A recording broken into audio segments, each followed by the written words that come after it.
আসসালামু আলাইকুম। Welcome to my YouTube channel. আশা করি আপনারা সবাই ভালো আছেন, আমিও ভালো আছি। আজকে আমরা সজনা পাতার পাকোড়া বানাবো। সজনা পাতা আমাদের শরীরের জন্য অনেক উপকারী, যেমন ক্যান্সারের রোগ অনেক প্রকারের ভালো হয় এবং ত্বক ভালো হয়ে যায়, অনেক উপকারী। ডায়াবেটিস রোগীদের জন্য উপকারী। এই জন্য আমরা সজনা পাতা ভালো করে বেছে কেটে নিয়েছি এবং পেঁয়াজ কুচি এবং মরিচ কুচি আর মসুরির ডাল ভালো করে পেস্ট করে নিয়েছি। এরপর মসুরির ডালগুলো দিয়ে দিব।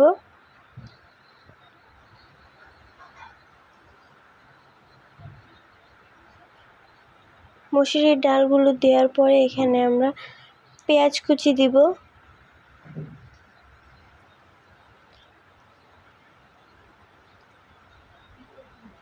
আর মরিচ কাটাগুলো দিয়ে দিব।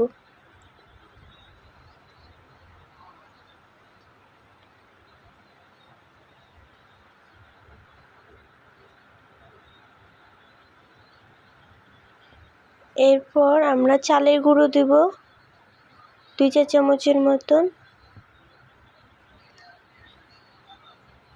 এবং 1 চা চামচ কর্নফ্লাওয়ার।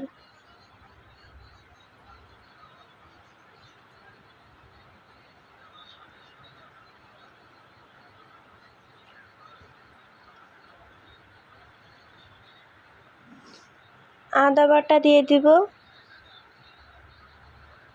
জিরা বাটা দিব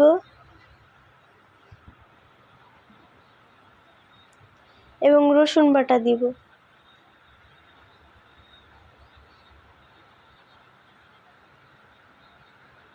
হলুদের গুঁড়া দিব, মরিচের গুঁড়া দিব এবং পরিমাণ মতন লবণ দিয়ে ভালো করে মিশিয়ে নেব।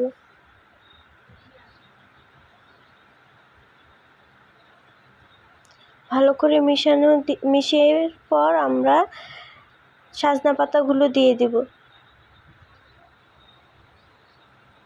সজনা পাতা দিয়েও আমরা ডালটার সাথে ভালো করে মিশিয়ে নেব।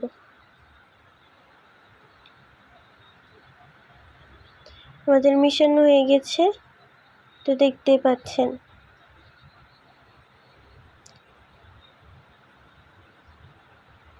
এরপর হাতে নিয়ে দেখবেন যে আপনাদের ডোটা ভালোভাবে বানানো হয়েছে কিনা। এরপর চুলায় একটি প্যান বসিয়ে দিলাম, সয়াবিন তেল দিয়ে দিলাম,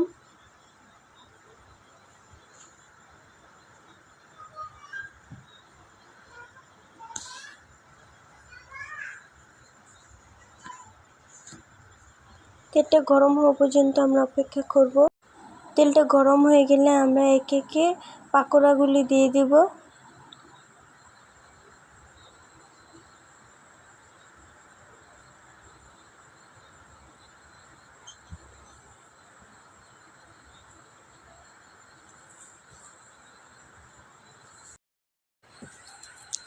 একইভাবে আমরা সবগুলো পাকোড়া দিয়ে দেব, উল্টে পাল্টে দেব যাতে পুড়ে না যায়।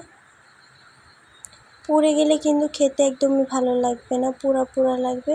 এর জন্য আপনারা একটু পরপর উল্টে পাল্টে দেবেন।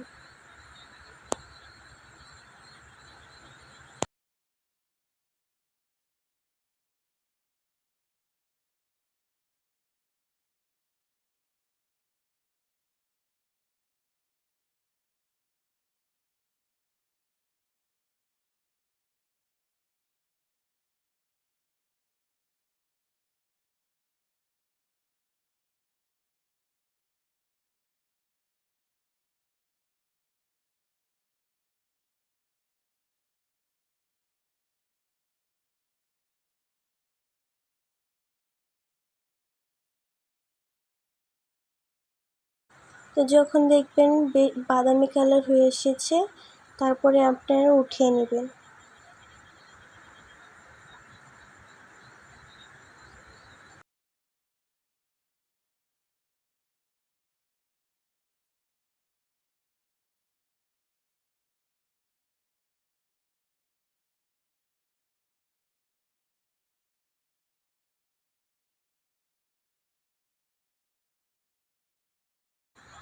এভাবে পরপর বাকি পাকোড়াগুলো আপনারা ভেজে নেবেন।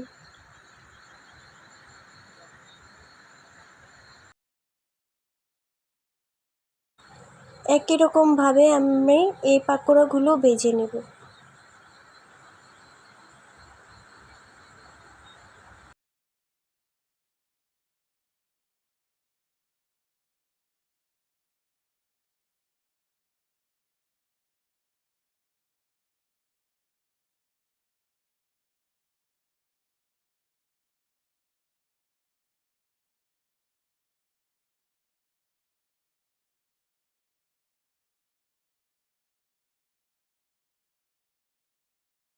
তো আমাদের এই পাকোড়াগুলো ভাজা শেষ হয়ে গেল। তো একটু পর আপনাদেরকে পরিবেশন করে দেখাচ্ছি। তো দেখতেই পাচ্ছেন আমাদের পাকোড়াগুলো কত সুন্দর দেখাচ্ছে, খেতে খুব ইয়ামি এবং মুচমুচে হয়েছে। আপনারা চাইলে আমাদের মতন এরকম বাসায় বানিয়ে খেতে পারেন, আপনাদের শরীরের জন্য অনেক উপকারী। তো আপনারা এভাবে আমাদের পাশে থাকুন এবং আমাদের চ্যানেলটাকে সাবস্ক্রাইব করুন। তো সবাই ভালো থাকবেন। আল্লাহ হাফেজ।